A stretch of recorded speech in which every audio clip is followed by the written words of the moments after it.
tuning in. You are listening to Conversations with the Citizen.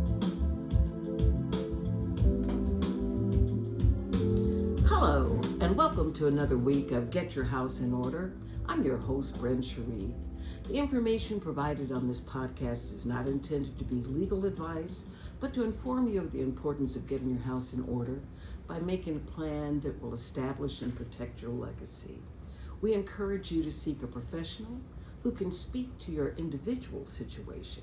If you need help with anything discussed during this podcast, you can give me a call at 773-817-0601.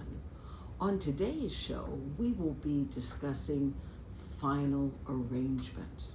And I'd like to introduce to you my guest, Bridget Marshall, who is the owner of Heavenly Cremations.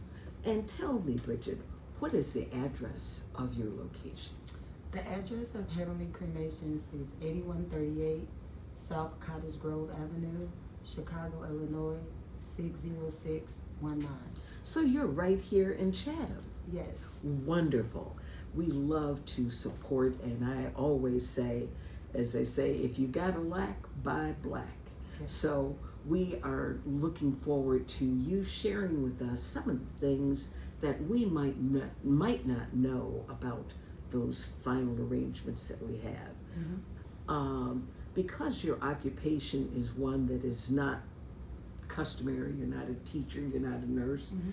You are a rarity, being a African American female mm-hmm. in the mortuary service business. How did you get interested in becoming a mortician? My family has been involved in the funeral industry since, I believe, about 1991. I was 11 years old, mm-hmm. So I kind of grew up in the business. So when I got older, I was asked to go to mortuary school mm-hmm. to obtain a mortuary license to cover our family business. So that's how I became involved. Okay, and that's a wonderful thing, and that's what we talk about, legacy. Mm-hmm. If a family has something, pass it on. Get your prodigy to get interested in that. Mm-hmm. So, as a female mortician, is it a little different for you than it would have been had you been a male? Have you seen any differences of either how to do business or how to relate? I know, and I'll be very candid, I used Bridget's services for my mother. And the reason that I used it is when I called her, it was such a warmth. It was like, hey, we got you, we understand. And I think that feminine energy is something that in times of things that evoke a lot of emotion, mm-hmm. and certainly when you have the transitioning of a relative, a lot of emotions come out. Mm-hmm. Do you see that that is something that your business will provide, or that you are more inclined to understand, be more empathetic than just the dollars? Or yes, the industry is primarily male dominated. Yes. So being a female in the industry has its difficulties. A lot of times we are underestimated because of the manpower that's needed to do the day-to-day operations of the business. So sometimes we are underestimated in that area. But for me, being able to bring kind of like the mothering nature to the business has been really helpful. I always get complimented on my attention to detail. So I do think that that is a feminine trait that I bring to the industry that, most males may not. Well, I know when I used your services, I was impressed, and particularly that little glass thing, it's like a paperweight that has had like my mom's picture in it and that information. What do you call that? Because I don't even know what you call that. Those are called memorial plaques. Memorial plaques. And I had never seen a memorial plaque before. And the very fact that that came with it, and because we had the service away from your facility, it was the place, that memorial plaque was right there when people went to sign the book and stuff, and everyone was very impressed with that. And so those are added touches that I've never seen it anywhere else. Maybe they didn't bring it out, but I haven't seen other services that had that, and most people commented on that. They wanted to know, wow, do you get to keep that, or do they take that with you know? And, So yeah, most families are not aware that funerals are not like one size fit all. So we kind of try to specialize in making sure we bring out the individuality of the person we are memorializing. So that's one of the reasons we offer things like that, so we can make it very personal to who we are serving. and it's a wonderful, I don't want to say souvenir, commemorative item that you can have in your home, because I have it with the other pictures. Yes. And people comment on it, and I'm so thankful that you were thoughtful enough to include that as part of my service. You're welcome. Is it, there are prearranged services, and then there are those that when the necessity comes up, which is what mine was. As a professional, what is the best, how is it easiest for the family? For the prearranged, where the deceased makes that decision, or do you find when that need arises? So for each family, it differs. So what I would say the most important thing for families to do is just have the discussion. At least if you can have the discussion, whether you pre-plan or if you do an at-need service, it's important for your loved ones to know what your final wishes are. And in my experience, when families discuss loss prior to it happening, it seems to ease the load of everything, so they don't feel so overwhelmed, because there are a lot of decisions have to be made in a short period of time, so it can be overwhelming. But in my experience with families who know their loved one wishes, it's more I don't want to say gratifying, but I see more of a peace with them because they are carrying out the wishes of what that person asked them to do. We're having Monday, it's going to be Memorial Day. Going to be a lot of family gatherings.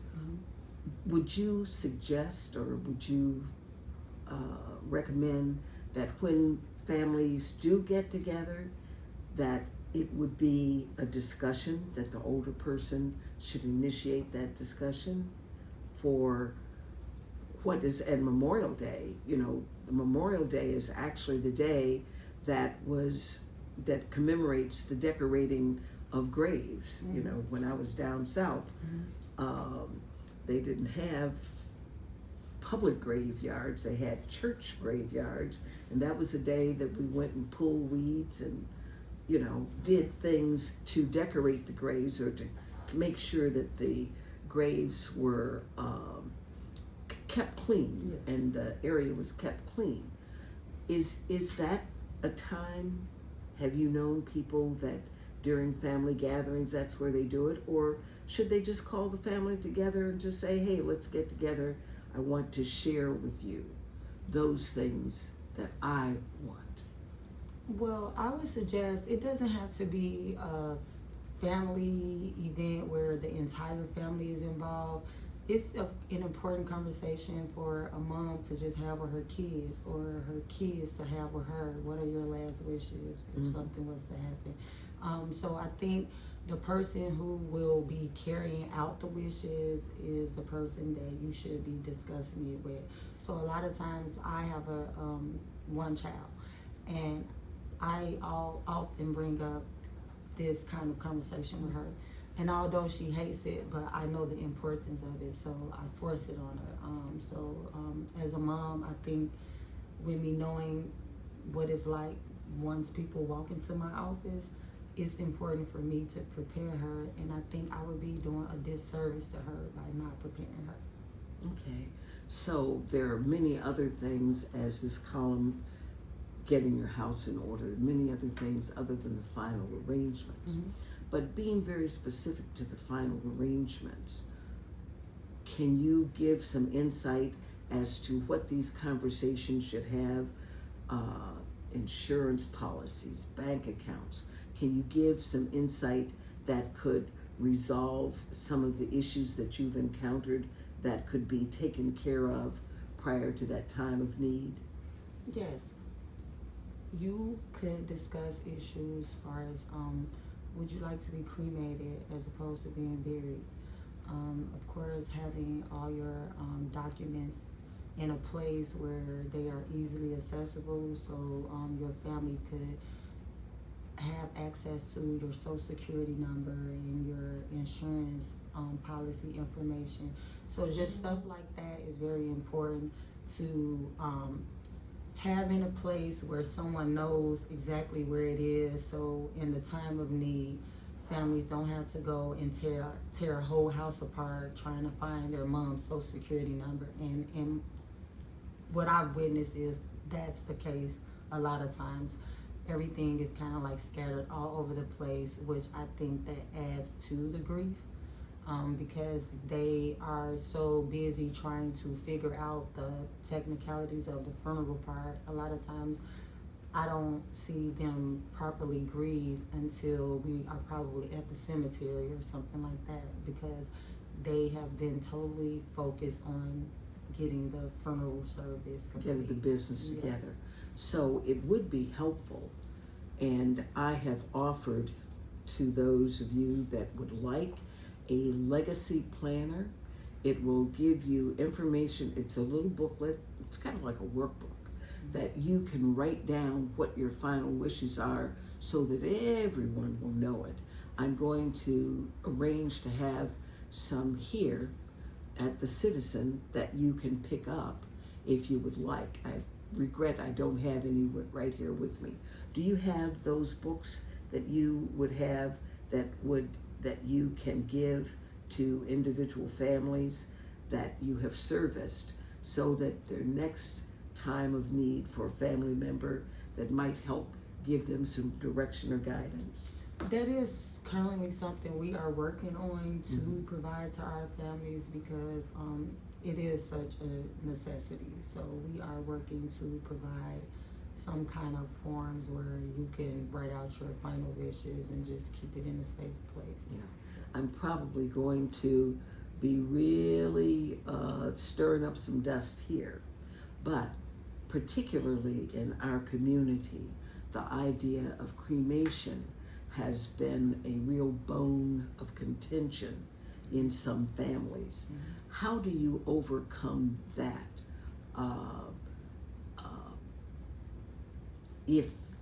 If it's not written down, and so one sibling might have known that the mother or the father or grandmother or whatever wanted to be cremated, but they had not conveyed it to one of the other family members. Is that something that does occur? Yes, that does occur, and in most cases, the family have a discussion, and then they come to some kind of agreement where all parties are satisfied. So, in some cases, instead of directly cremating someone, they may choose to have a funeral service so that the people who are against cremation can at least see the person before they are cremated. So they kind of have compromises. So you would have the funeral, the body would be laid in state, and so you could have a viewing, and then after the funeral services, then the cremation would be done. Correct. So this is kind of like Burger King. You can have it your way. Yes. All funeral services are customizable to what the family wishes are. Yes. That's a good way of compromise. I presume that if I know that happened with my father, we did not know that there was an option to have him laid at the state. And some of our family, his family that came from out of town, they came expecting to be able to view him. And all we had was the large picture. Yes. And they actually got upset and left. Oh, wow. They didn't even stay for the service because they said they had driven all that way to not be able to see him. And I don't want to laugh about that, but it was a one-way view. Yeah, so that's why a lot of times they'll do a compromise where they are able to see the person before they are actually cremated, and most of the time that seems to satisfy everyone that's involved. Well, that's wonderful. That's wonderful. What and because the name and the way that I found you was because the name of your business is Heavenly Cremation. What percentage of services are cremation versus burial? Contrary to popular belief, cremations are more popular than burials. Okay. Yes. Okay. All right.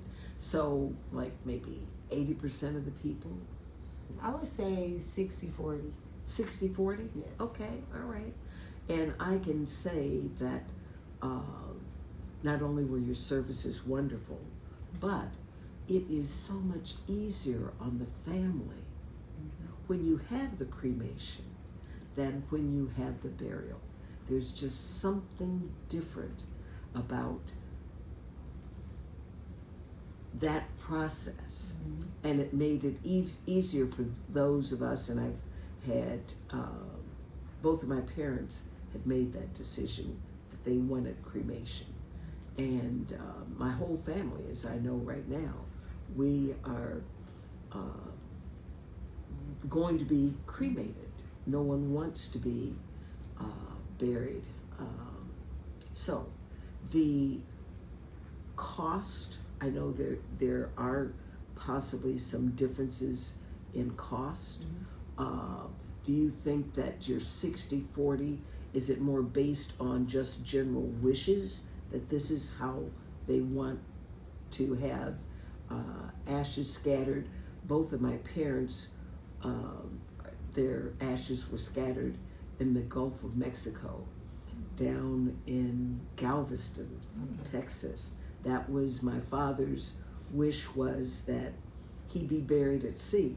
I told him, I said, we'll be in jail because we can't do that. He was a Navy. He was a Navy guy, and that had been something that he had thought about. And so we made a compromise. We told him that we would scatter his ashes in the Gulf. And so that's how that happened. And then my mom said she wanted to be scattered there. So I guess we'll all be in the Gulf of Mexico, scattered. Do most of the people that you have, do they get the urns to hold the cremation, the ashes, or do they do scatterings? And if so, have you had any interesting stories about how they're going to scatter the ashes? No, most people choose an urn. And then I have had families that have discussed scattering remains, cremains, but they never discuss like the location in front of me. Okay. They'll just discuss that in the future they are going to scatter. Okay. Well, in my family, we've had several cremations, and my father is kind of split. Part of him went to the Gulf, and then he had a sister that was cremated shortly after his death, and so their ashes went to the family cemetery down in Tennessee. So in that great getting up morning time, he's going to have to pull himself together. Yeah, I have a cousin who wishes to be cremated, so she has shared that with her children. And her reasoning for wanting to be cremated is she says that she doesn't want to be left out in the cemetery. No one visits the cemetery. And she wants to be with her kids. So she was just like, take me on vacation with you all in the urn. So yeah, so Okay. there are different reasons people wish to be cremated. And there's something else that, and you had shared with me, and those are the little lockets, little Yes. lockets that you can put the ashes in. And as a matter of fact, I don't wear it around. I do have some relatives that do wear them. Okay. Mine I have in the car. My mom was my road buddy. So I have the little locket Yes. that has, what do they call it? What is it called? It's not called a locket. Well, we call it cremation jewelry. Oh, cremation jewelry, but it has a name. I can't, right now it's evading me, but I have that hanging on the mirror of my car. So she is still there Right directing on and with guiding. you. Yeah, Yes. right on with me. The time for this, you never know the day nor the hour. Is there, and I would say, just if you just read obituaries, you know that when you get around 80, close to that age, it's going to be sooner than later. You're going to have more road behind you than you do in the front. There's no magic age, but being serious about what's going to happen, as far as you said, needing a way to pay for this, whether it's a pre-arrangement or whether you have insurance. Is there an age that you have identified that might be the most comfortable for the person that's going to be departed? Is there an age that you look at from your industry? Because I know what it is in my industry, and we'll compare notes. Can you repeat the question? I didn't understand. Okay. In my industry, which is the insurance industry, the older you are, the more difficult it is to, one, be underwritten for insurance if you have different physical conditions, and the higher the premiums are. So the earlier you make a decision to have final expense insurance or life insurance that the family would use to cover that, the better. So the longer you wait, the more that you will have to pay. So I'm asking, as far as a pre-arranged, is there a difference in price? You know, if a person comes in at 80, would their price be different than a person coming in at 60? No. Okay. So with our pre-arrangement services, we will offer every client the same services. The only thing changes with a pre-planned service will be like items that are not associated to the funeral home itself. So anything that has to be purchased outside of the funeral home, there's no way to lock those prices in, because of course some of the things are at the market value price. So although pre-planning can save you costs that's related to the actual funeral service, the outside items can't be added to those pre-planned services because we can't predict the price of the program at the time of the passing. We can't predict what the cost of flowers would be at the cost of passing. So there are certain things we can lock in a price on, but then there are other items we will have to total that up at need when the services are ready. Give me an idea of what those items are that you lock in on a pre-arranged service. So you may be able to lock in like the funeral director fee. You may be able to lock in the embalming fee and maybe like the hearse fee and stuff like that. Anything that the funeral home itself provides. you may be able to lock those prices in. But anything that's kind of like outsourced, that the funeral home will order for this individual family, then we can't predict those prices. Okay, so that means caskets would not be in there. No. Okay, all right. But the transportation would be for the hearse going to the cemetery and those kind of things. Yes. Okay. So we can lock in Okay. those costs. And then the printing of all of that is outside. So basically, a prearranged service are for mortuary services only. Correct. Okay. If a person has a prearrangement, is that, and let's say health conditions or family circumstances, they move out of the area and they've made that with your establishment, what would happen to that prearranged Families are contracted able to transfer prearrangements to another funeral home. So in the case that you described, if they were to move away, they can then hire a funeral home in the location that they relocated to, and then that pre-need policy would just be transferred over to that funeral home. Okay, so there is a policy. Yes. Okay, so it's not with the individual establishment, but there's a third party. Yes. Thank you for bringing that out. Okay, so there's a third party that allows you to enter into a contract with an individual, and that money that you're paying is really to a third party in almost like a life insurance policy, kind of.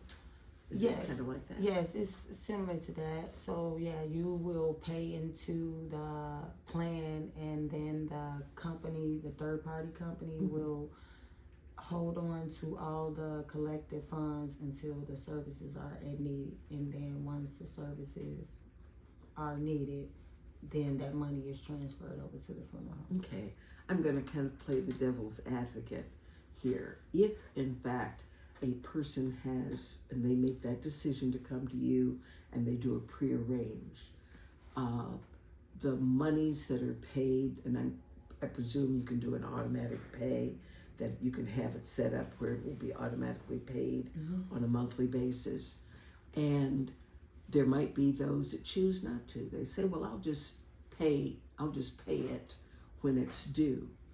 If a person does not meet those requirements for paying that, what is the process with the company that has that, or that prearrangement? What do you call it? Certificate or plan, or Just an account. an account? Okay, a prearranged account. If they become delinquent on that, is there any mechanism that you have when you set this up, that if a payment is missed, that there is a child or someone that would be notified that they are delinquent on that?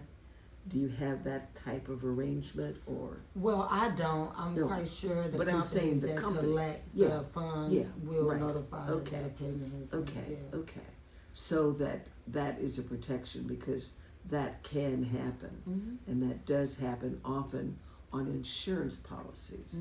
So we try to get the name of that individual that you would like. It could be a child, could be a sibling, to let them know that that is something that needs to be done.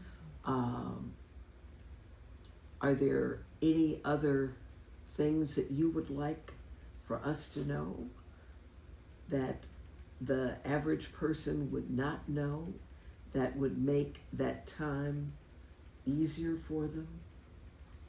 Yes, just as I previously stated, just talking with your family, letting your family know your final wishes, to me, in my opinion, is the best, is the most important thing to do. And also making sure that you have your important documents and stuff in a place where your kids or your loved ones could assess them without having to look through every piece of paper or mail in the house. That has been extremely helpful in my experience. So, those things. And the most important document would be your life insurance policies. Are there any other documents that family should bring in at that time? Yes, it's important to have a person's social security number. It's important having a birth certificate is helpful because it gives you the place of birth, which is one of the things the death certificate asks for. Also, the death certificate asks for the parent's name. So, of course, the birth certificate will have all of that. So, having a birth certificate is very helpful as well. Okay, so birth certificates are not required, but suggested. Yes, only for information purposes, because a lot of times I run into issues where the kids don't know the grandparents' name. Mm-hmm. So they have to call around and find out what was their grandparents, or just say, for instance, their grandmother's maiden name. They Mm-hmm. don't know that. Mm-hmm. So they'll have to call around to an older relative to try to find out, well, what was my grandmother's maiden name?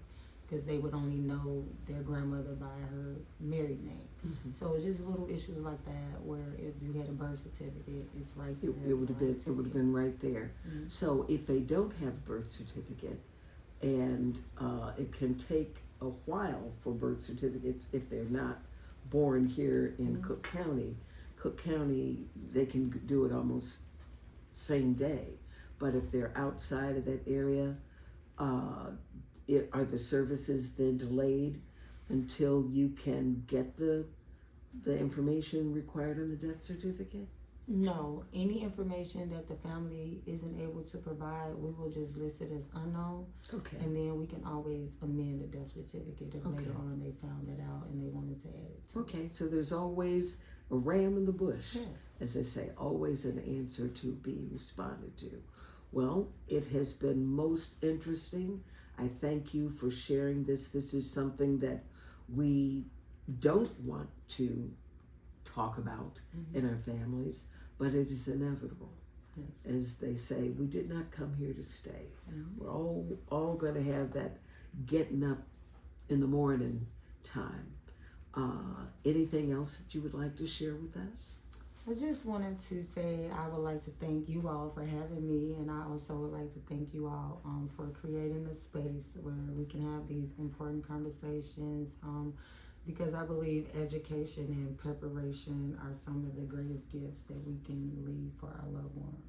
Well, I thank you so very much for helping clarify some of the questions that we might have. And I thank you for tuning in to Getting Your House in Order. We will be Remember back to with tune in next week for Conversations with the Citizen. How did I do?